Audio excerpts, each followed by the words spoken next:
پاکستان کې د شمیرنې حکومتي ادارې په خپل تازه ریپورت کې څرګنده کړې چې د جنوري په میاشت کې د خیوات دننه د ګرانۍ کچه په ریکارډ توګه لوړه شوې او تر 12.9% رسیدلې ده. دغه اداره وایي چې کال 2020 کې د ګرانۍ کچه 14% ختلې وه او همداشان د جولای په 2021 او جنوري 2022 په منظومانه موده کې د ګرانۍ کچه 10.6 پاتې شوې وه او د فروری 2020 کې تر 12.4% لوړوالي وروسته بیا د ګرانۍ کچه په ټیټېدو روانه وه، خو د 2021 کال د پیل څخه د تیلو د بیو لوړېدو له امله بیا د ګرانۍ کچه په بره روانه شوه. د اسلام آباد انټرنیشنل اسلامیک پوهنتون د اقتصاد د څانګې پروفیسر ډاکټر معراج الحق وایي چې د روانې ګرانۍ په بنیادي توګه درې لویې وجې دي چې دغو کې لومړۍ وجه د ډالر په مقابله کې د روپۍ پریوتي ارزښت دی.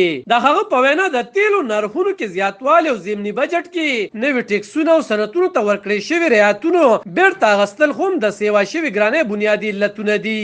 ډاکټر معراج الحق زیاته کړه چې د پیداوار رسونکي او کاروباریان هم په دغه خرڅ نظر ساتي او بیا د مالونو بیې لوړوي. د پاکستان دننه وخت په وخت حکومت مخالف ګوندونه هم د ګرانۍ په ضد غږونه پورته کوي او د دې ذمہوار د حکومت د معاش ټیم ناکامه تګلاره ګڼي. حکومت هم بیا دا تسلیموي چې خیوات کې د ګرانۍ کچه لوړه شوې، خو ورسره دریځ وړاندې کوي چې د نړۍ د نورو خیوادونو په څیر پاکستان هم د کرونا وبا له امله د معاشي او اقتصادي زیانونو سره مخ شوی. حکومتي دریځ کې دعوه کیږي چې حکومتي ټیم د پیښو چیلنجونو سره سم داسې تګلاره خپله کړي چې د ګرانۍ کچه قابو کړی شي. پاکستان کې هغه کومې لارې دي چې له امله یې د ګرانۍ په روان بهیر قابو موندل کیدی شي. په دې اړه وتلي اقتصاد پوه پروفیسر منظور احمد وایي چې حکومت له پکار دي چې غیر ضروري لګښتونه کم کړي، د بهر څخه وارداتو کې کمې راولي او د بجټ پرمختیایي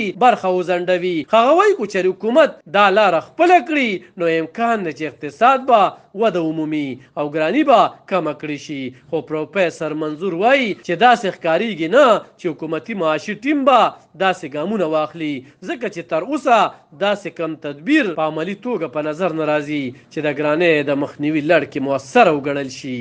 علب خان شیرپو، دلبر نیوز 400.